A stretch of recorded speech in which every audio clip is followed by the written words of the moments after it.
Ang bawat paggising natin sa umaga ay isang napakagandang biyaya, kaya dapat lagi tayong nagpapasalamat sa bawat araw na ibinibigay ng Diyos sa atin. Kaya naman, manalangin tayo sa ngalan ng Ama na siyang lumikha ng langit at lupa. Amen. Ama naming makapangyarihan sa lahat, maraming salamat po sapagkat ginising mo ako ngayong umaga.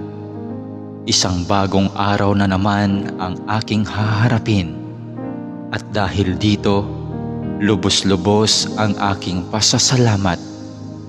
Sa unang mga sandali ng aking araw, nais kong mapuspos ng iyong biyaya at pagmamahal.